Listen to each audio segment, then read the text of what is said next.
meaning it आकाश और इनके परे कुछ नहीं है। भूतानाम तद अपि द्वैध्यात् द्वितयम न अतिवर्तते। अच्छा, लंघन के दो प्रकार है, शोधन और शमन। द्विधा तत्रापि लंघनम।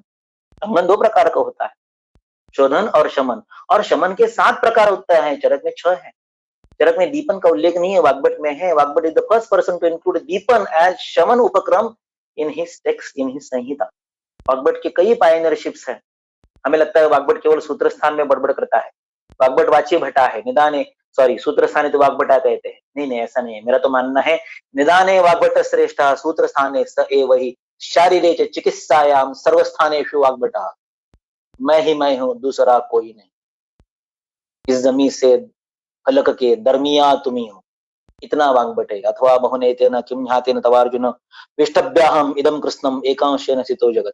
इतना वाग्भट सभी जगह फैला हुआ। और वो वाग्भट लिखता है कि शमन 7 प्रकार का होता है, जिसमें पहले 2 है पाचन और दीपन, जो आम के उपक्रम के पहले 2 शब्द है। पाचन और दीपन स्नेह स्थान से दैश्च परिष्कृता शोधय क्षोधन काले यथा सन्नम यथा बलम। व्हाट डू मीन बाय पाचन एंड दीपन? पाचन एंड दीपन आर अगेन अग्नि महाभूतात्मक, है ना। अग्नि महाभूत है, वो पाचन करेगा, दीपन करेगा, और वो लंघन है ना। आप कहीं पर भी जाओगे तो पंच महाभूतों के जो 2 ग्रुप है, इनको छोड़कर कहीं नहीं जाओ।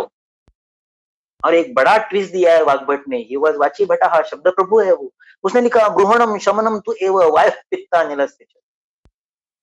वात का शमन ब्रूहण है, वात पित्त का शमन ब्रूहण है, ब्रूहण ही शमन है। अरे अभी अभी आपने कहा कि लंघन के 2 प्रकार होते हैं, शोधन शमन।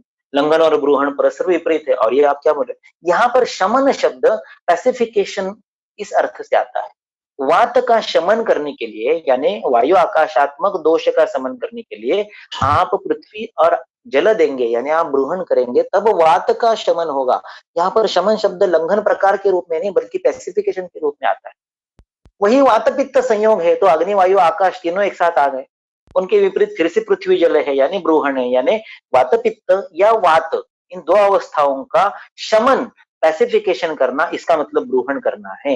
ये वाग्भट का वर्ड ट्विस्टिंग है। ब्रूहणम शमनम त्वेव वायु पित्ता निलस्य। आगे पाचन दीपन के बारे में हमने बात की, ब्रूहण शमन के बारे में बात की। चिकित्सा कैसी करनी है? चिकित्सा के 2 प्रकार हैं, इधर आप शोधन कर लो या शमन कर लो। शोधन के लिए क्या क्राइटेरिया दिया है? स्थौल्य बल अधिकार। संशोधन ही इस शब्द का अर्थ बस्ती नहीं होता है, इसके केवल 2 अर्थ होते हैं, वमन और रेचन। इसमें निरोह का समावेश नहीं होता। बाद में बोलेंगे इसके बारे में कभी विषय जब आएगा। लेकिन संशोधन ही का मतलब होता है वमन और विरेचन केवल उनको दे दो जिनके शरीर में स्थौल्य और बल की उपस्थिति अधिक है। पित्त ज्यादा है इसलिए विरेचन देना, कफ ज्यादा इसलिए वमन देना, ये क्राइटेरिया नहीं है, वो दोषिक क्राइटेरिया है। लेकिन शारीरिक क्राइटेरिया है कि वो शोधन नाम का जो उपक्रम है उसको सहन करने की क्षमता और उतनी जगह, स्थौल्य, उतना आकारमान, उतना वॉल्यूम उस शरीर का होना चाहिए, वरना वो टूट जाएगा। शरीरम तस्य धीर्यते शुष्कम काष्ठम इव आनाम, ये वाग्भट ने लिखा। अच्छा, पहला शब्द क्या है? आमदोष। शोधन आमदोष में देना है अगर वो उपस्थित है, प्रवृत्तान प्राग है, वहतः स्वयं है तो। और लास्ट की लाइन देखिए, अगर शरीर और स्थौल्य बल ये अधिक मात्रा में नहीं है अपितु मध्य मात्रा में है, तो आपको फिर से क्या करना है? पाचन दीपन करना है। यानी चिकित्सा का पहला जो सूत्र है वो पाचन दीपन है, जो आम की चिकित्सा है। अभी वही गण मैंने आपके सामने रखा। वचा जलद देवा उफ नागराति विषा भया। ये क्या है? आम अतिसार नाशनो, आम नाशन है, अतिसार नाशन है, मेद नाशन है, कफ नाशन है, आढ़्यवात यानी मेद सावरतवात या उरुस्तंभ नाशन है, और स्तन्य दोष यानी रस का उपधातु है, यानी रस है, यानी रसोपिश्लेषण, यानी फिर से कफ है, यानी फिर से पृथ्वी जल का शमन करने वाले ये द्रव्य है, जिसका मैंने आपको पहले भी बोला कि यही द्रव्य आपको यहाँ पर चरक चिकित्सा 15 में आम पाचन के श्लोक में मिलते हैं। देव दारु वचा मुस्ता नागराति विषा भया। इनको थोड़ा सा रीअरेंज करेंगे तो आपको मिलेगा वचा जल देवा व नागराति विषा भया। इसलिए मैंने कहा कि ये लोग कुछ नया नहीं बताते, वही बेसिक चीज होती है जिसको वो थोड़ा सा रीअरेंज करके उस अवस्था के अनुसार आपके सामने रखते हैं। ते अर्था सग्रंथ बंधाश्च संक्षेपाय क्रमोन्यथा। किस चीज पर ये सारी चीजें चलती है? ये आम अतिसार के लिए वचा, जलद, नागर, अतिविषा, ये कहाँ से आ गए? या नीचे हरिद्रा आ गई है, ये कहाँ से आ गई? ये यहाँ से आती है। यस्याद रस विकल्पज्ञ स्याच्च दोषे कल्पित न समुह्येद विकारणाम हेतुलिंगोपशांतिषु। हेतुलिंगोपशांति इज क्लिनिकल आयुर्वेद, इज त्रिस्कंध आयुर्वेद, बराबर है ना? निदान, लक्षण और चिकित्सा, हेतु लिंग और औषध, हेतु लक्षण और औषध, इनके सिवा आपको कुछ बोलना नहीं है। वाग्भट लिखता है यथा स्याद उपयोगाय तथा उपदेक्षते, हेतु लिंग औषध स्कंद त्रय मात्र निबंधन। मन की बात, आत्मा की बात वाग्भट नहीं करता, लेकिन ये तो सूत्र चरक से है। चरक सूत्र 26 में लिखा है, जिसको रस मालूम है और जिसको दोष पता है वो त्रिस्कंद में मोहित नहीं होता है, कंफ्यूज नहीं होता है, गड़बड़ी में नहीं जाता है। अच्छा, रस और दोष, इनका परस्पर संबंध आपको पता है कि भाई पहले 3 रस जो है वात को कम करते हैं क्योंकि पृथ्वी जलात्मक है, अंतिम 3 रस जो कफ को नष्ट कर देती क्योंकि वो अग्निमय आकाशात्मक है।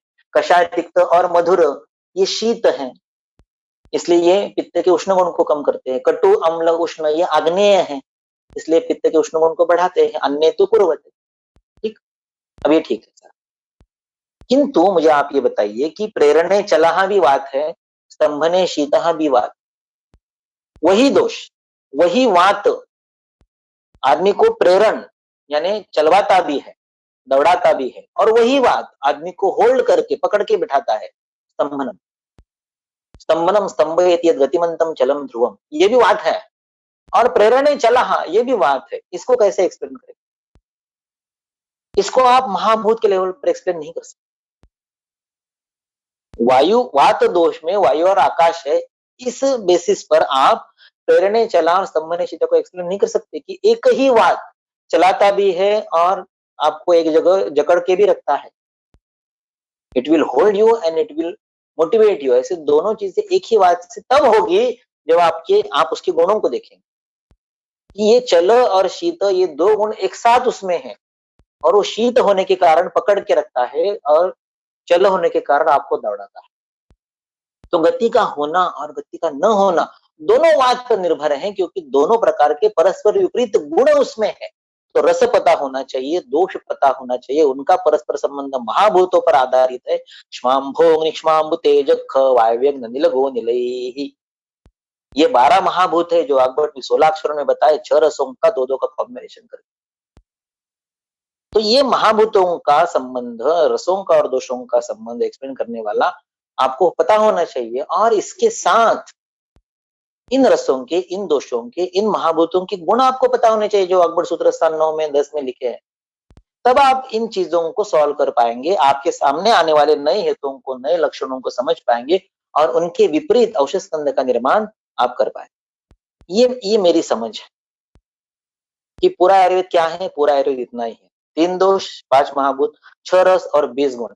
इनका जो इंटरप्ले है, इनका जो परस्पर संबंध है, इनका जो मैट्रिक्स है, इनका जो एक दूसरे के साथ रिश्ता है, ये जिसको समझ में आ गया उसको नया हेतु, नया लक्षण मोहित नहीं करता है, डराता नहीं, भाग जाने को नहीं देता है, उसमें भाग लेने की क्षमता देता है, जिसको ये 4 चीजों का परस्पर संबंध है, मैट्रिक्स अच्छी तरह से पता है।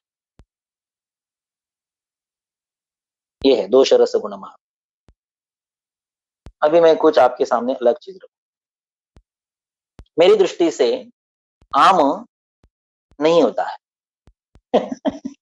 यार, हम पूरा 1 महीने का वेबिनार उस पर अरेंज करने जा रहे हैं और आप ये क्या बोल रहे हो? हाँ? सो के तो नहीं बोल रहे हो ना, जागरूक हो ना। तो मैंने ये स्टेटमेंट आपके सामने, मैंने बोला ना आपको, मैं कुछ खास बात आपके सामने रखूंगा, कुछ रिबेल रखूंगा, कुछ आउट ऑफ द बॉक्स रखूंगा, कुछ औद्धत्यपूर्ण रखूंगा, कुछ एरोगेंट रखूंगा। तो ये एक बात है, मेरी दृष्टि से आम नहीं होता है। क्यों नहीं होता है? आम क्या है भाई? क्रोतोरोध बलभ्रंश गौरव अनिल मूढ़, आलस्य अपक्ति निष्ठी, वही आम के लक्षण है।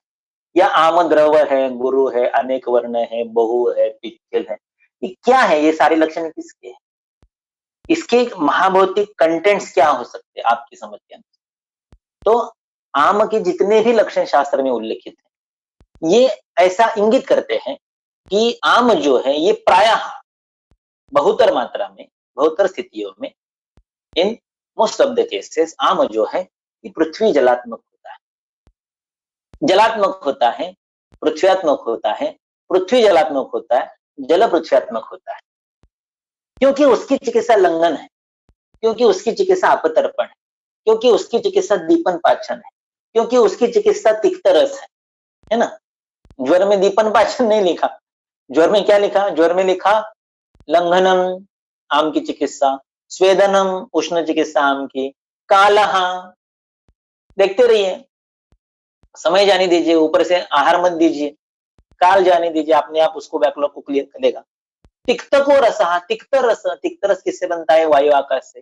वो किसके विपरीत है? पृथ्वी जल के। यानी मोटे मोटे तौर पर अगर आप समझने की कोशिश करेंगे तो आम जो है ये पृथ्वी जलात्मक होता है, ऐसा मेरा मानना है, ऐसी मेरी समझ है। इस समझ पर मैं मेरी प्रैक्टिस करता हूं। तो आम और कफ और रस और मेद और मांस और मज्जा और शुक्र और मूत्र और पुरीष ये एक ही है, और क्लेद और जल और लसिका और स्तन्य और गर्भ ये एक ही है सर। ये पृथ्वी जल है। ये क्या है? ये पृथ्वी जल है।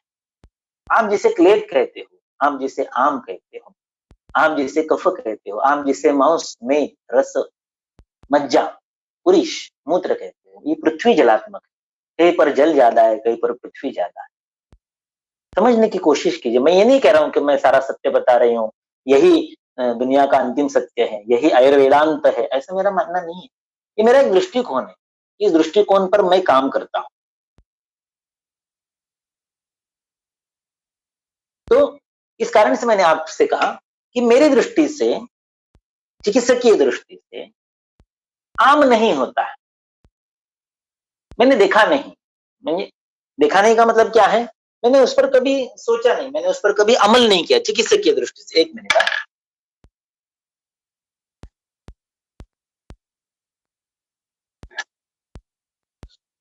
तो मैंने कभी सोचा नहीं कि आम नाम की कोई चीज होती है।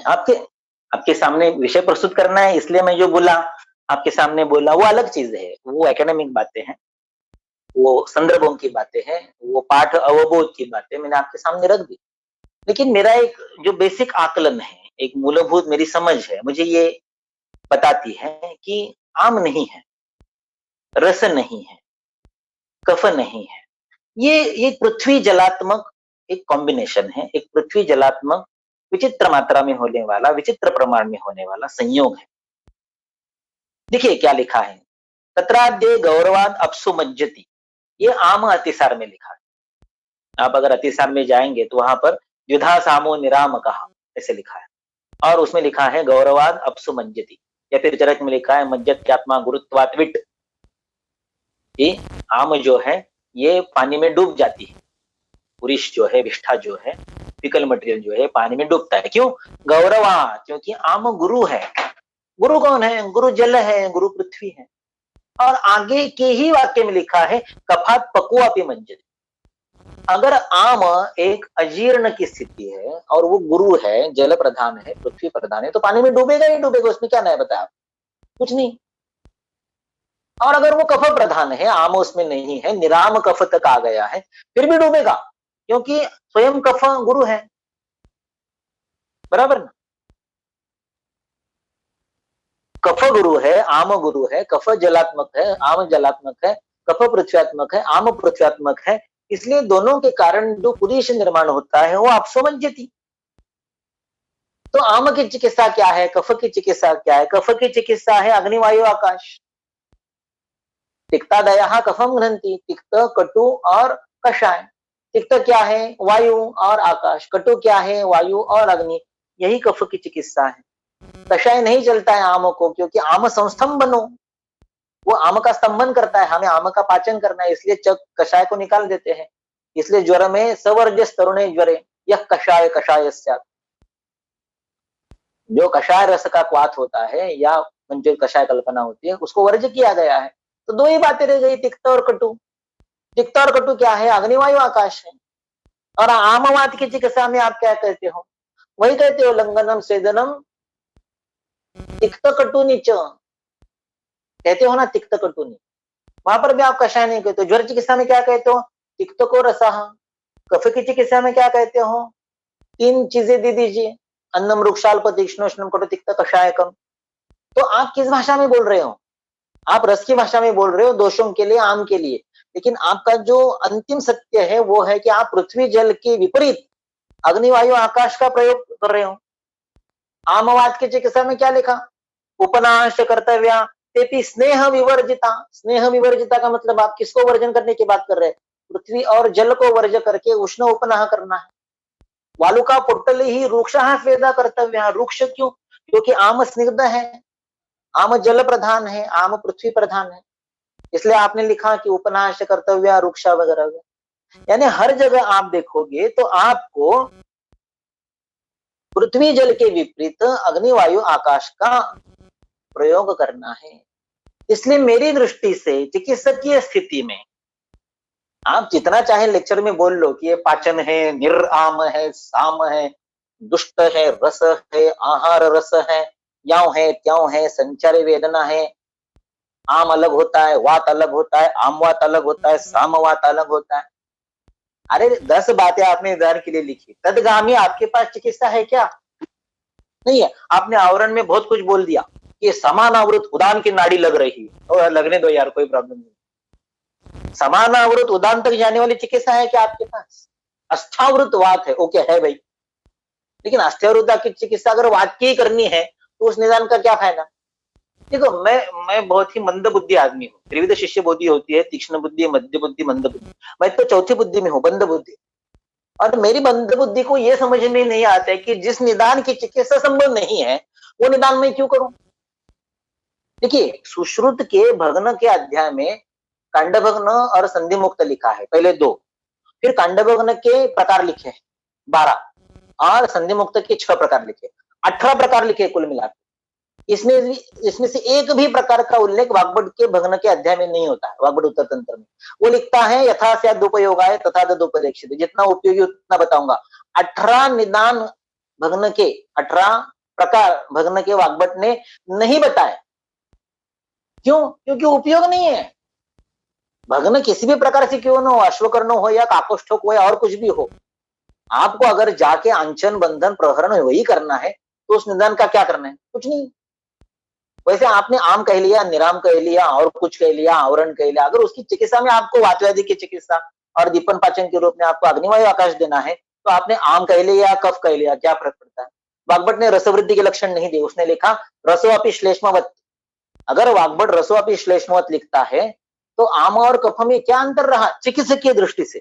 सैद्धांतिक लेवल पर है, बहुत ज्यादा है। अच्छा, मुझे आप ये बताइए कि शारंगधर का दीपन पाचन अध्याय है, चौथे नंबर का, शारंगधर प्रथम खंड अध्याय 4 दीपन पाचन अध्याय, परिभाषा लिखी है उसमें, 32 श्लोक है कुल मिलाकर। अंतिम श्लोक है प्रमाथि स्याद यथा मरीचम वचा। पहला श्लोक है दीपनम तद यथा मिषि। तो दीपन मिषि है और नागकेशर पाचन है और चित्रक दीपन पाचन।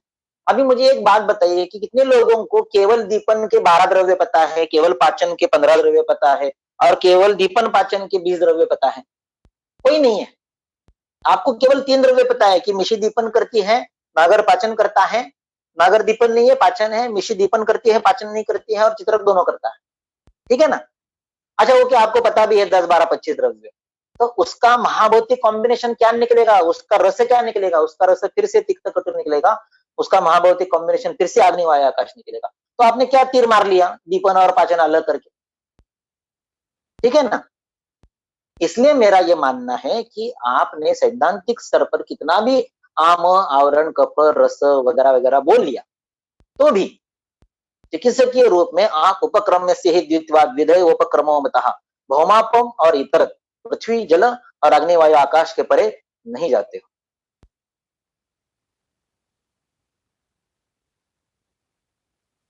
ये चीजें आपके सामने आ जाती है। आज आपके सामने कोई भी सर मला घृद्रसी झालीये, सर मला आमवात झालाय, सर मला पित्तज पांडू झालाय, सर मला कफज रक्तपित्त झालंय, ऐसे निदान लेके कोई नहीं आता। आपके सामने पेशेंट एक फाइल लेके आता है, सर ये एचआरसीटी रिपोर्ट है, ये आरटीपीसीआर रिपोर्ट है, ये डी डाइमर है, ये IL-6 है, ये कोलेस्ट्रॉल है, ये सीबीसी है, ये एनएल रेशो है। क्या करोगे उसका? फेंक दोगे उसको? हम रिपोर्ट को नहीं मानते। क्यों नहीं मानते भाई? कृष्ण ही लोको बुद्धिमता आचार्य आप बोलते हो और रिपोर्ट को नहीं देखोगे? वो क्या झूठ बोल रहा है?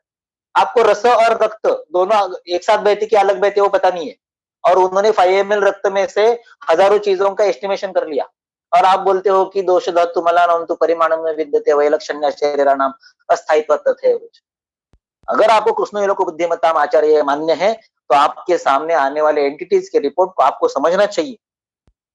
अगर आप रिपोर्ट को बाजू को रखोगे और नास्ति रोगो विना दोषेर यस्मात् तस्मात् विचक्षणः अनुक्तमापि दोषाणाम लिंगर व्याधि उपाचरे, दोषों के लिंगों से व्याधियों के उपचार करूंगा ऐसे कहोगे तो आपके सामने अगर एक टीएनबीसी का पेशेंट खड़ा करके दे दूं और आपके हाथ में पेट स्कैन का रिपोर्ट ना दूं तो आपको वो पेशेंट टीएनबीसी का ही जिंदगी में पता नहीं चलेगा। आपको मैं अगर उसका एंजियोग्राफी ना दूं तो आपको पेशेंट टीबीडी का है, ट्रिपल वेसल डिसीज है, ये आपको कभी पता नहीं चलेगा क्योंकि सिम्टम होती ही नहीं है। 500 की शुगर पेशेंट आपके सामने खड़ा होता है, 15 मिनट बाद उसका एसिडोसिस ये कीटो एसिडोसिस बैठता है और वो तड़पने लगता है। आपको क्या खाक पता चलता है आपको सामने पेशेंट देख के? इसका कहने का मतलब इतना ही है कि आपके सामने आने वाले जो लक्षण है, चाहे वो रिपोर्ट के रूप में हो या चाहे वो पेशेंट के सामने के रूप में हो या फोन कॉल के रूप में हो, आपको उसको समझ लेना चाहिए आपकी परिभाषा में, दोष धातु मल रस गुण महाभूत की परिभाषा में, तब आप उसकी चिकित्सा कर पाओ। आपने लाख चिकित्सा कर ली वात कफ ज्वर है करके, लेकिन उसका ग्रेस कितना है, उसकी वैल्यू कितनी है समाज में? आपने 25/25 का स्कोर ट्रीट किया और आपने 10 दिन के बाद उसको स्कोर नील दिखाया तो आपकी जय जयकार है। देखिए अनुयाय प्रतिपदम सर्वधर्मेषु मध्यमाम जनस्याशय आलक्ष्य यो यथा प्रतिष्ठिति तम तथैवानुवर्तित पराराधन पंडिता आचार्य सर्वचेष्टासु लोक एवं धीमता। आपको अगर लोकाश्रय चाहिए तो आपको लोगों की भाषा में बोलने का प्रयास करना ही चाहिए, वरना यू आर आउटडेटेड। ये आपके सामने के आने वाले आज की स्थिति है। मैं इनको क्या समझता हूँ? मैं इनको पृथ्वी जल समझता हूँ। उसके रिपोर्ट में कोलेस्ट्रॉल बढ़ा है या शुगर बढ़ी है, यूरिया बढ़ा है या उसका वजन बढ़ा है या उसकी टमी निकल के आए, कि मेरे दृष्टि से क्या है वो? मेरे दृष्टि से मेद है, कफ है, लेद है, जल है, पृथ्वी है। ये मैंने आपको रिपोर्ट दिखाए थे शुरुआत में। देखिए एग्जैक्टली 3 महीने के स्कोर से 226 से लेके नॉर्मल तक 74 तक, और ये 177 से लेके 99 तक। HbA1c देखना है, ये देखिए 200 250 से लेके 125 तक, या फिर 300 से लेके 250 तक, अभी देखा था आपने। ये शुगर ऐसे 1 महीने में 250 से लेके नीचे आ गई। देखो बाप दाखवा तो श्राद्ध घाल, हा सूर्य हा जयद्रथ। अगर आप उसको उसके रिपोर्ट में बदलाव नहीं दिखाओगे तो उसको क्लिनिकल रिलीफ से उसका समाधान नहीं होता है। आपको ये ट्रीट करना है, आप उसको नकार नहीं सकते। आपके सामने आके पड़ेगा। ये देखिए 68 उम्र का पेशेंट है, 14 HbA1c था, 1 महीने में 11 हो गया, अगले महीने में 7.8। वो खुश है, लेकिन उस पेशेंट को देख के आपको पता नहीं चलता है कि उसकी शुगर कितनी है। ये उसका ग्राफ है, डाउन चला गया, डाउन स्लोप में 1 महीने। अभी हॉट ये है डायबिटिक वुंड, मैंने आपको बोल दिया कि क्या स्थिति थी, कहां पर है। एम्पुटेशन को पोस्टेड पेशेंट था, आज अपने पांव पर चल रहा है। अभी आज का जो विषय है, जो हॉट सेशन है, वो आपको पता है ये कितना स्कोर है? देखिए 25/25 स्कोर है। इसको क्या समझेंगे? उरस्थ कफ है, कहीं पर ग्रथित है, कहीं पर स्कंदन है, ग्राउंड ग्लास ओपेसिटी है, सारा का सारा लंग भरा हुआ है। क्या कहेंगे उसको? वो स्थूल है, पृथ्वी जल है, वहां पर जगह नहीं है, आवरण हो गया है। संवरणे स्थूल विवरणे सूक्ष्म। तो सूक्ष्म नाम का गुण आपको वहां पर जरूरी है, तभी वो ऑक्सीजन को ले पाएगा, प्राण को अंदर ले पाएगा। और ये कटु विवरण होती है। विवरण कौन करता है? कटु करता है। छिन्नति बंधा सोतांसी विवरणति कफापहा, ये कटुरस ने वाग्भट सूत्र 10 में लिखा है। और कटुरस के द्रव्य कौन से यूज करने चाहिए? वो द्रव्य यूज करो जो अवृष्य नहीं है, जो वातक कोपन नहीं। कौन से द्रव्य ऐसे? तिक्तम कटुज भूयिष्टम अवृष्यम वातकोपनम ऋते मृता पटोलिभ्याम शुंठी कृष्णा रसोनतः। गुड़ची, पटोल, शुंठी, पिंपली और रसोन, इनका क्षीरपाक बना के दे दो, पेशेंट ठीक हो जाएगा। इतना आसान तो है नहीं ना? नहीं है। अच्छा ये स्कोर है पेशेंट का 25/25, यानी पूरा का पूरा लंग अफेक्टेड है। ये चिकित्सा देने के बाद कुछ दिनों में 12 आ गया है और चिकित्सा पूर्ण होने के बाद अब ये पेशेंट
कंपनीमध्ये रोज कामावर जात आहे.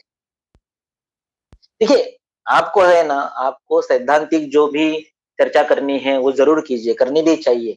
संहिताओं के साथ रोज का लगाव होना भी चाहिए। लेकिन वो संहिताएँ पदे-पदे प्रत्ययम् आवहन्ति।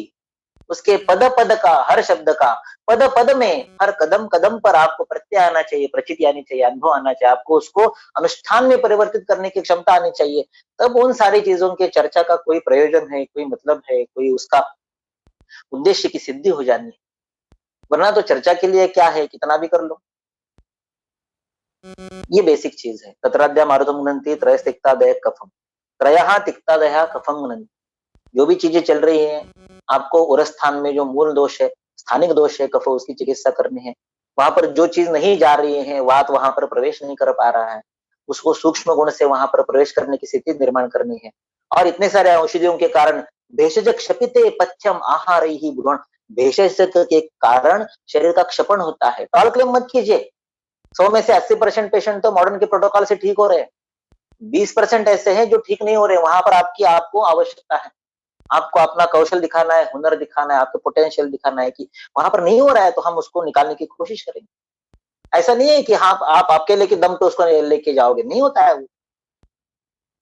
आपको वो जो कर रहे हैं उसमें 80% पेशेंट तो ठीक हो रहे हैं, उसमें से 20% नहीं ठीक हो रहे हैं। उनको आपको अगर टटोलना है, आतंक पंक्ता मुन्ना हस्तालंबो भिषदितम वृत्ति पाषाणाम अकांडे छेदनम दृढ़म। इस स्थिति में आपको अगर काम करना है तो आपको अपने सिद्धांतों के पास जाना पड़ेगा। वहां पर डी डाइमर कम करने वाला कुछ नहीं लिखा है, ना ही आईएल6 कम करने वाला कुछ लिखा है। आपको उन चीजों को आपकी भाषा में पृथ्वी जल कफ रस दोष गुण महाभूत में समझ के उसके विपरीत इस वाग्भट सूत्र स्थान अध्याय 1 में लिखे हुए श्लोक के अनुसार कम करना है। और इन रसों का वर्णन आपको वाग्भट सूत्र 10 में मिलेगा और उसके द्रव्य आपको वाग्भट सूत्र स्थान 15 में मिलेंगे। 16 से 30 तक जाने की और निदान स्थान चिकित्सा में दौड़ने की जरूरत ही नहीं है।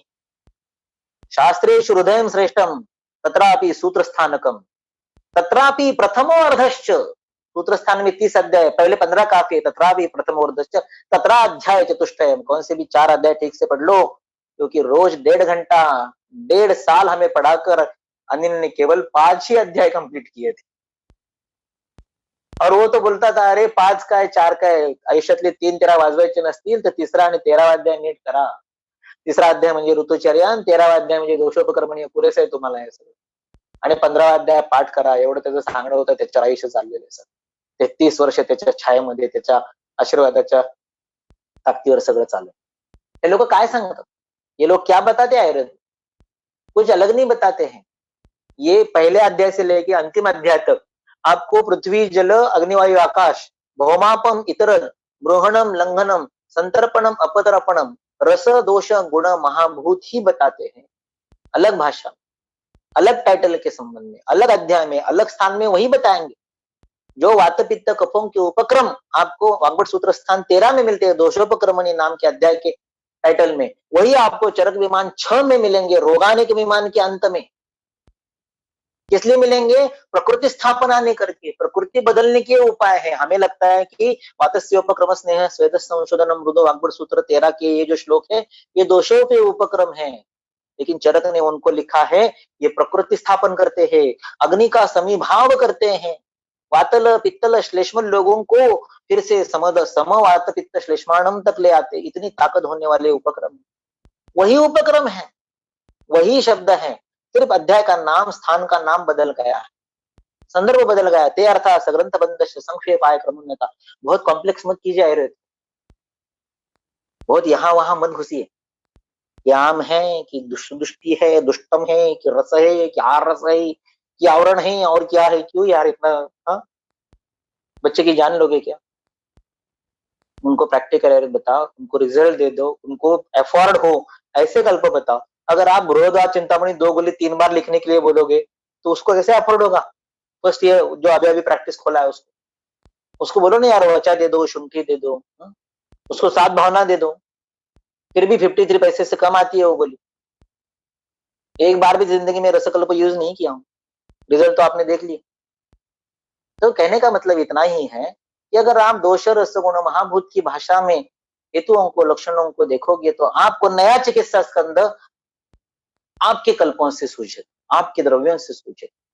आपको आयुर्वेद के बाहर से लिखे हुए, संहिता के बाहर लिखे हुए बहुत कॉस्टली कल्पों को शरण जाने की जरूरत नहीं पड़ेगी। ये लोग क्या लिखते हैं? आनंद बख्शी को बोला था कि 15 मिनट में गाना दे, थोड़े टेंशन में आ गया यार, 15 मिनट में गा कहां से थे? 4-5 तो चाय उन्होंने ओंडेल ली, लेकिन गाना सूझ नहीं रहा। फिर उन्होंने 13वें मिनट में गाना लिखा और 15वें मिनट में वो जाके डायरेक्टर को दे दिया। ये गाना था, ये दिल दीवाना है, दिल तो दीवाना है, दीवाना दिल है, ये दिल दीवाना। दिल और दीवाना, इन शब्दों को उल्टा पुल्टा करके गाना लिखा है। गाना आपको पता है, वही शब्द है दिल और दीवाना। वही पृथ्वी जल एक तरफ है, वही अग्निवायु आकाश एक तरफ है, वही दोष है, वही रस है, वही गुण है, वही महाभूत है, उसी भाषा में बोलते हैं। आपको संहिता का हर एक शब्द, हर एक वाक्य, हर एक श्लोक मैं दोष रस गुण महाभूत की दृष्टि से डिसमेंटल करके और फिल्टर करके दिखा सकता हूँ। और ये जिसको आ गया उसको 15वें अध्याय के परे पढ़ने की जरूरत तक नहीं।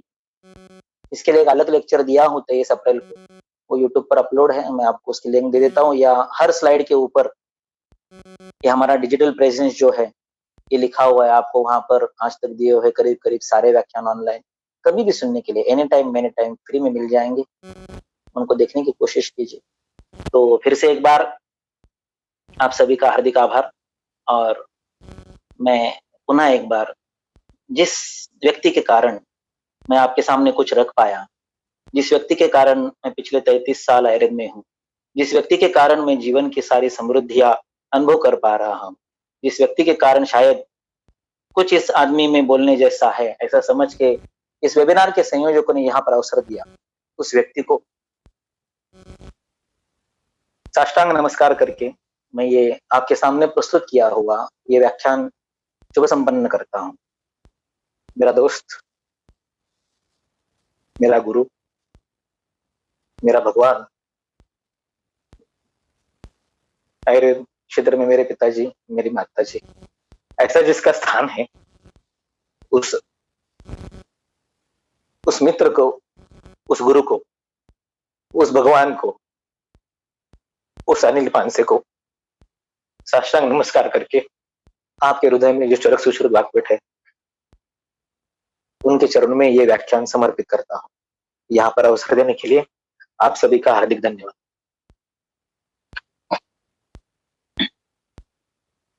Thank you, sir. Thank you very much for your out of the box and Thank you. enlightening session. Sir, is it possible for you to access the chat box? यहाँ देखता हूँ, एक मिनट। हाँ, चैट बॉक्स।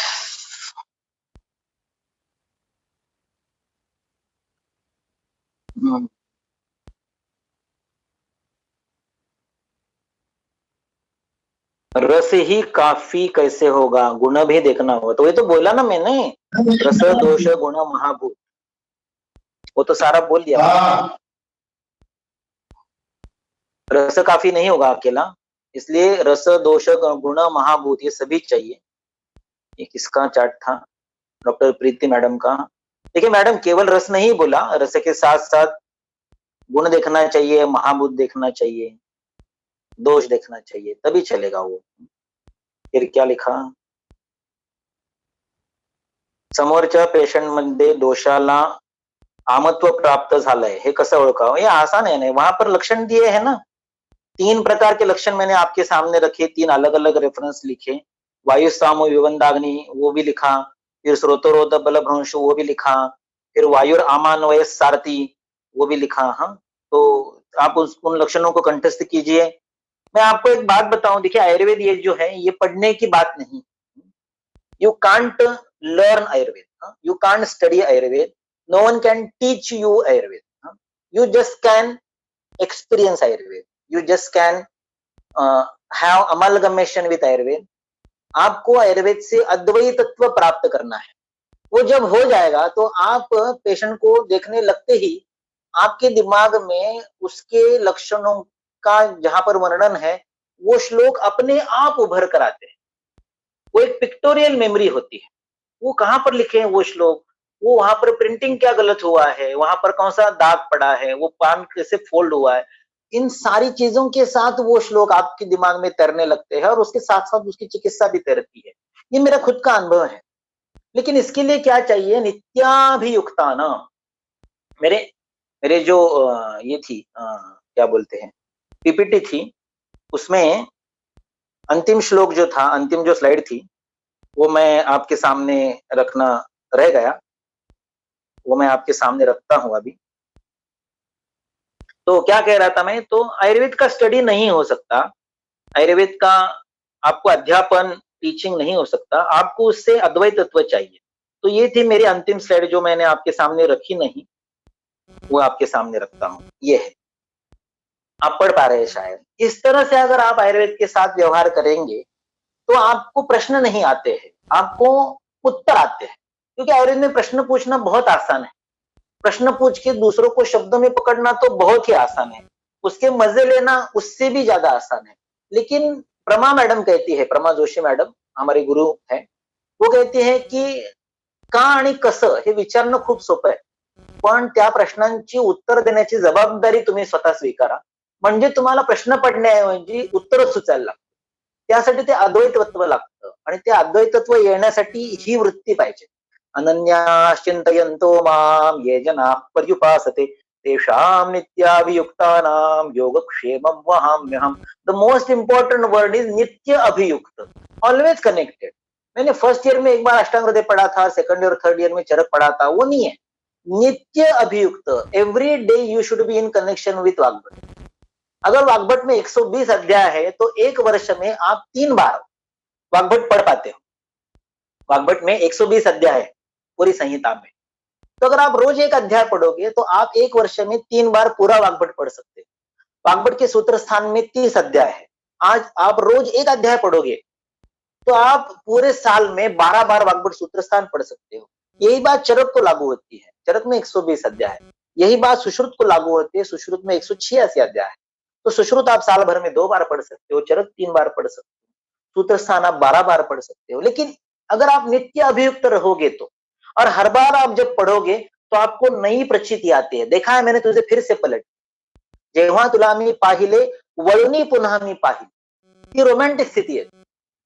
आम्ही जेव्हा 18व्या वर्षी admission घेतली BMS ला 1988 मध्ये, आणि अनिलने आमच्या समोर एक व्यक्ती आणून उभा केला आणि विचारलं की तू याच्या बरोबर काय करशील, म्हणलं वी विल लव्ह हिम। तेव्हा आम्हाला गर्लफ्रेंड नावाचा प्रकार नाही, we don't have arrange marriage, we have arrange marriage.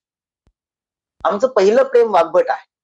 तर ती प्रेमाची गोष्ट आहे, ती अद्वैत तत्वाची गोष्ट आहे। There should not be two. मी आयुर्वेद वाचतो शिकतो नाही, आयुर्वेद आणि मी असं जेव्हा एक होईल, अनन्याश्चिंतयन्तो, दुसऱ्या कशाचाही विचार नाही, परिउपासना, सगळ्या बाजूने आयुर्वेदाचीच उपासना करायची आणि नित्य अभियुक्त, always connected, I will give a try, I will give a chance, no, you have to put 100% efforts, then it is possible that Ayurveda will take care of you. योगक्षेमम वहाम्यहम, योगक्षेमम वहाम्यहम का मतलब होता है कि आपका योग और क्षेम आयुर्वेद चलाए। योग का मतलब है आपके पास जो नहीं है वो ला के देगा, और ला के दिया है वो कभी भी आपको कम पड़ने नहीं देगा। इसलिए अद्वैत तत्व चाहिए। फिर ये कौन से दोष का आमत्व हुआ है, ये अपने आप उभर कर आता है। बहुत बार ऐसे होता है, पेशेंट मुझे कुछ बताता रहता है और मेरे दिमाग में वो श्लोक तैरने लगते हैं। ऐसे होता है। अब ये क्या है, ये सारा जो है ये जुनून है, ये नशा है। अमावस्थेत पाचन चिकित्सा कोणत्या फॅक्टरमुळे बिघडते? बिकॉज विदाउट अग्निदीपन पाचन, देखिए पाचन जो है वो औषध अपने वीर्य से करता है।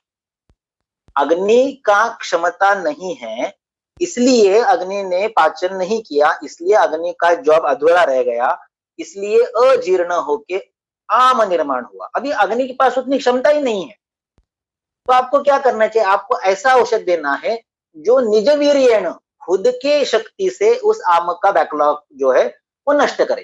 तो एक बार पाचन कर दिया, आम का निराम हो गया, तो अभी अग्नि को क्या बोलना है? तेरी क्षमता तू वापस ले ले, तू अपने उसी क्षमता में आ जा कि तेरे को फिर से आम नहीं बनना पड़े, इसलिए उसका दीपन करना है। तो पाचन की इमिजिएटली बाद दीपन करना है। पेशंटला आमवाद कसा आहे ओळखावं काय? वहां पर दिए ना लक्षण, आमवाद के लक्षण। आमवाद का जो अध्याय है माधव निदान का, उसमें उसने लक्षण दिए हैं। अगर वो लक्षण उसमें है तो आमवाद है।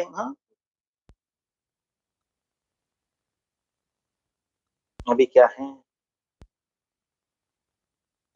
हाँ, राहुल रेवले सर, उष्मणो इति उष्मणो रसाग्नि धातुम न दोषम मलम वा आद्यम न रक्ताधिकम रसम न ये क्या है? ये देखिए, मुझे हेमाद्री के प्रति आत्यंतिक आदर है। हाँ, मेरे जामनगर के 3 साल के वहां के रहवास काल में मैंने जितनी संहिताएं उपलब्ध है, उस पर जितनी टीकाएं उपलब्ध है, सारी की सारी पढ़ी। गुरुओं की कृपा से, अनिल की प्रेरणा से।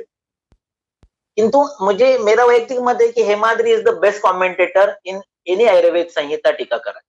किंतु मुझे इस यहाँ पर जो हेमाद्री का मत है वो मुझे खुद को उतना मान्य नहीं है कि उष्मणो इति रसाग्नि, नॉट नेसेसरी। उष्मणो यानी जहां पर पूरे शरीर में कहीं पर भी पचन हो रहा, कहीं पर भी कन्वर्जन हो रहा, चाहे वो किसी धातु में हो, मल में हो, उपधातु में, कहीं पर भी हो रहा है, wherever there is conversion there is Agni. ये जो पाचक अग्नि है, पाचक पित्त है, उसी के अंश सभी जगह है। तो उसी के अंशों से अगर सभी जगह पचन हो रहा है, उस पचन में एक इनपुट है, फिर एक प्रोसीजर है और एक आउटपुट है।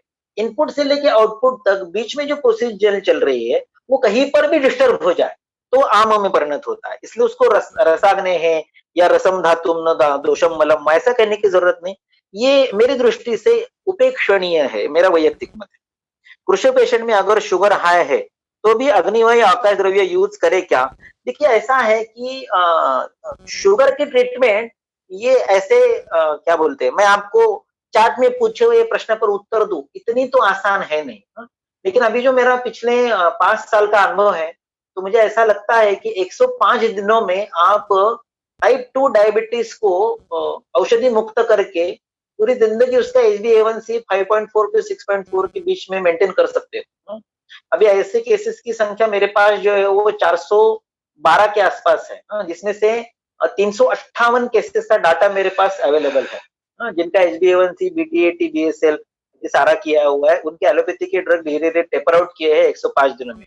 15 दिन बाद एक वार बंद करना है, गोलियों की मात्रा नहीं कम करनी है, एक दिन गोलियां नहीं लेनी है। तो 15 दिन में अगर एक वार बंद करते हैं तो 7 वारों के लिए 15 into 7 is equal to 105 days में डायबिटीज से आप उस आदमी को मुक्त कर सकते हो, प्रोवाइडेड जिस दिन आप ट्रीटमेंट शुरू कर रहे हो उस दिन उसके एलोपैथी की जो भी ट्रीटमेंट चालू है उससे उसकी शुगर उस दिन नॉर्मल है। अगर नॉर्मल नहीं है तो आपको पहले उसको नॉर्मल लाने के लिए प्रयास करना पड़ता है। और आपकी गोलियों के साथ, औषधि आयुर्वेद के साथ मॉडर्न की जो भी OHA चल रहे हैं, उनके दोनों के साथ जिस दिन नॉर्मल शुगर आएगी उसी दिन से 105 दिनों में आप मॉडर्न की गोलियां धीरे धीरे टेपर आउट करके उसको बंद करके आप शुगर की रिपोर्ट नॉर्मल रख के HbA1c को 5.4 तक लेके आ सकते हो। एक पेशेंट का डाटा नहीं है, पूरा किया हुआ डाटा 358 केसेस का है। अच्छा, तो कृष्ण पेशेंट में अगर शुगर हाई हो तो भी अग्निवायु आकाश द्रव्य यूज करे क्या? ऐसा है कि अगर कृष्ण है तो उसका मतलब है उसका जो सार धातु है उसका क्षपण हो गया है। तो आपको आहार में ऐसी व्यवस्था करनी चाहिए कि उसके सार धातु का पोषण हो, और वो पोषण होते समय फिर से आम, कफ, पृथ्वी जल, शुगर, कोलेस्ट्रॉल ऐसी अनावश्यक घटकों में उसका परिणमन न हो, इसलिए आपको उसके साथ ये अग्निवायु आकाशात्मक औषध देणे चाहिए. आमवात व्याधीमध्ये कालद्रव्य चिकित्सेसाठी कसे फायदेशीर आहेत? देखिए कालद्रव्य जो है वो कोई यूज नहीं करता है. अभी चरक ने लिखा है कि पहले 6 दिन या सप्तरात्र या अष्टाह औषध नहीं देना चाहिए. कितने लोग आप अपने पेशेंट को बताएंगे कि भाई तेरे को ज्वर है, मैं तेरे को त्रिकी, जय मंगल, महामृत्युंजय नहीं दूंगा, या मैं जो भी यूज करता हूँ दुरालबामृता, मुस्तान, आगरम, माते ज्वर है वगैरह, वो नहीं दूंगा, तो 7 दिन बाद आ फिर देखूंगा, तब तक तू गर्म पानी पी ले और यवागो खा ले. ऐसा कितना लोग बताएंगे? नहीं बताएंगे, है ना. तो काल नाम का जो द्रव्य है चिकित्सा के लिए, ये आजकल लोग यूज नहीं करते, फिर भी करना जरूरी है. मैंने ऐसा किया था कि केवल उनको बोला था कि आप कटुरस सिद्ध जल पान कीजिए, और बाकी जो है मैं यहाँ से दवा भेज नहीं सकता हूँ आपको, दूर दराज के कोकण के एरिया में रहती थी, तो वो कीजिए. तो 42 दिन के बाद उन्होंने बोला की मी आता उठून माझ्या नवऱ्यासाठी पुरणपोळी लाटलेली आहे आज, आणि मग मी तुम्हाला फोन केलेला आहे. ऍट द एज ऑफ 63 सगळ्याच्या सगळे सांधे बंद होते, बाई व्हीलचेअरवर बसून होत्या, सगळं संडास लगे अंथरुणात डायपरवरती चालू होतं. त्या बाईंनी 42 दिवशी मला फोन करून सांगितलं की सर आज मी माझ्या नवऱ्याला पुरणपोळ्या लाटून जेवायला घातलं. तो इट इज पॉसिबल अगर आप काल नाम का द्रव्य यूज करना चाहे तो. नमस्ते सर, क्या हम कह सकते हैं कि समान वायु विकृति प्रमुख कारण है आम उत्पत्ति का? नहीं यार, मैं इतने डिटेल में सही में नहीं गया हूँ. क्या वो बोलते हैं समान उदान वगैरह, मुझे ना इतना नहीं समझता है. मुझे थोड़ा बहुत दोष समझता है, वात पित्त कफ तक, और 5 महाभूत थोड़े बहुत समझते हैं, 20 गुणों का मैं थोड़ा बहुत जायजा ले सकता हूँ, 6 रस मुझे मेरे पास अवेलेबल है. मुझे ये इतना डीप आयुर्वेद जो है समान उदान ये नहीं समझता. हाँ, आप उस पर मुझे लेक्चर देने के लिए बोलिए, मैं आपको 1.5 घंटा लेक्चर उस पर दे दूंगा. लेकिन आप मुझे क्लिनिकली बोलेंगे कि मुझे इसमें समान दिखा दो और उदान दिखा दो, तो मेरी उतनी औकात नहीं है. इसका कारण मैं बताता हूँ कि समान तक, उदान तक, व्यान तक जाने वाले औषधि द्रव्य नहीं बताए, उन तक जाने वाला औषधि काल बताया है. जहां पर मुझे लगता है कि ये जो व्याधि है ये समान क्षेत्र का है, तो मैं समान काल में औषध दूंगा. ये व्याधि जो है ये अस्थि का है, तो इसको अपान क्षेत्र में औषध देना चाहिए, अपान काल में देना चाहिए, परागभुक्त. इतना ही मैं करता हूँ. मेरी वात के 5 प्रकारों की समझ इतनी मर्यादित है. हाँ, ये राहुल रेल्वे सर का उत्तर मैंने दे दिया. 63 रसद टाइप, 63 दोष कॉम्बिनेशन कसे एकत्र करें? सर करके देखिए, आप शुरू कीजिए, किस दिन ना किस दिन आपको 63 को एग्जैक्टली विपरीत कौन से 63 रसद संयोग दोष संयोग है ये पता चल जाएगा. हाँ, मैं तो 63 तक नहीं गया हूँ, मैं 6 रस और 3 दोष और इनका परस्पर वैपरीत्य, 5 महाभूत, 20 गुण, इनका परस्पर वैपरीत्य, यहाँ तक आया हूँ. जब चिकित्सा करना शुरू किया 98 में, तो अभी पिछले 23 साल में मैं यहाँ तक पहुंचा हूँ कि मैं अभी 32 कल्प यूज करता हूँ. 7 भावना दिए हुए सारी मेरे पास टैबलेट होती है. मैं पुड़िया नहीं बांधता हूँ, मैं 10-12 चूर्ण एक पुड़ी में डाल के नहीं देता हूँ. मैं रसकल्प यूज कतई नहीं करता हूँ. मेरा क्लिनिक 150 स्क्वायर फुट का है, वहां पर बेसिन नहीं है, टॉयलेट नहीं, इसलिए मैं पंचकर्म नहीं करता हूँ. मैं केवल 7 भावना दिए हुए टैबलेट यूज करता हूँ. क्षिप्रम आरोग्य दायित्वात, अरुचेर प्रसंगतः, अल्पमात्रोपयोगित्वात, सप्तधा भाविता गुटी श्रेष्ठ. इतना मेरा खुद का मंतव्य है.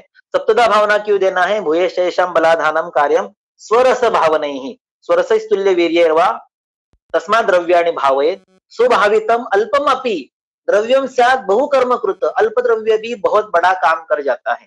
मेरे पेशेंट को देने के टैबलेट की संख्या 6 है. 250 mg की 6 टैबलेट 7 भावना दिए हुए मैं देता हूँ, और उससे मेरा काम बनता है. आज मेरे चिकित्सालय में केवल 32 कल्प है, यानी 32 प्रकार के टैबलेट में मेरी प्रैक्टिस चलती है. उसमें से 60% से ज्यादा पेशेंट जो है वो वचा हृदय गण की 7 भावना के टैबलेट से मैनेज हो जाते हैं. अच्छा, thank you so much. You explain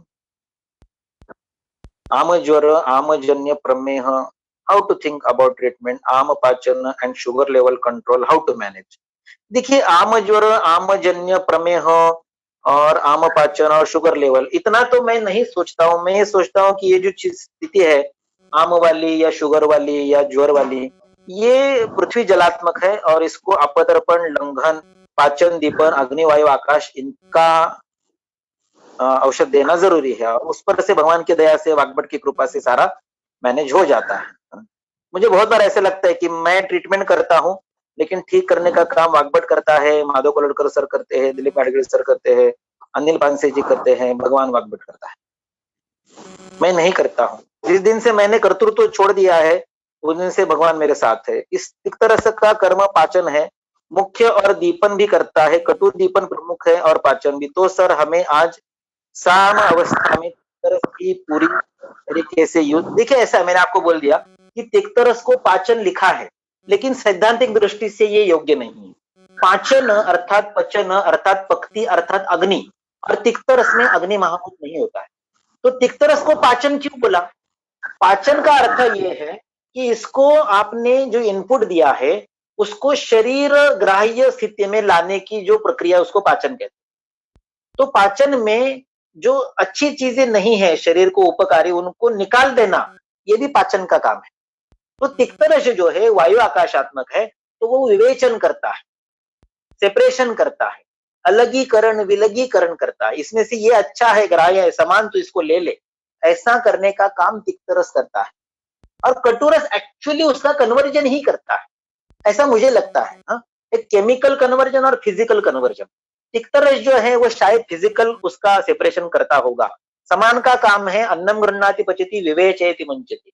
पाचक पित्त का काम है पचत्यन्नम विभजते सारकिट्टो पृथक्तता। तो सारकिट्ट विभजन समान का भी काम है, पाचक पित्त का भी है। तो पाचक पित्त जो है ये अग्नि प्रधान है, और समान जो विवेचन करता है ये तिक्त रस वायु आकाशात्मक अपने गुण के कारण, विवरण के कारण सेपरेशन से करता है, क्योंकि दो चीजों में अंतर रखना ये आकाश का काम। अच्छा, और क्या है?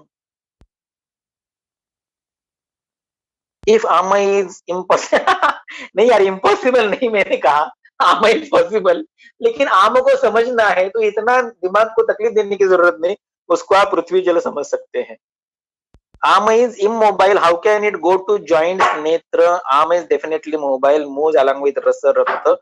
Vibrate heaviness. नहीं, देखिए ऐसा है, आमा अगर जा सकता तो मेरा ये मानना है कि क्या होता है कि शरीर में हर जगह परिणामन चल रहा है। ऐसा नहीं कि परिणामन केवल आमाशय में होता है, केवल महास्रोतस में होता है, हर जगह परिणामन चल रहा है। इसलिए हर जगह पर आपको उष्णता है, देहोष्मा नाम की चीज है। जहां जहां परिणामन है वहां वहां परिणामन अगर बिगड़ गया तो वहां अमुत्पत्ति हो सकती है, उसको ले जाने की क्या जरूरत है? अस्तु, लेकिन आपका अगर कहना है कि आम मोबाइल है तो मैं उसको मान्य करता हूँ। थोड़ा इसके लिए मैंने बोल दिया, थोड़ा विनोद के लिए, कि अगर आम सुबह मन्या में है, दोपहर को शोल्डर में, शाम को कुरपर में, रात को रिस में आ गया, और सोते समय अंगुलियों में आकर अगर सुबह उठ के देखेंगे तो शायद बेड के नीचे टिपक टिपक कर पड़ा होगा। ये आप एक विनोद समझ के उसको छोड़ दीजिए। आपको अगर लगता है कि आम मोबाइल है तो निश्चित रूप से होगा। मैं फिर से एक बार अध्ययन करूंगा और मेरा जो मंतव्य है उसको फिर से सुधारना करने की कोशिश करूंगा। आम दोष कांट बी डन शोधन, या नहीं कर सकते ना। अगर मोबाइल होता तो उसका शोधन कर लेते, और जब मोबाइल होता है तो शोधन करने के लिए बोला है ना, न चामान वह तो स्वयं धारये, या फिर नवज्वर में, छर्दी में, अतिसार में जाने वाले आम को जाने दो, है ना, लिखा है वो तो।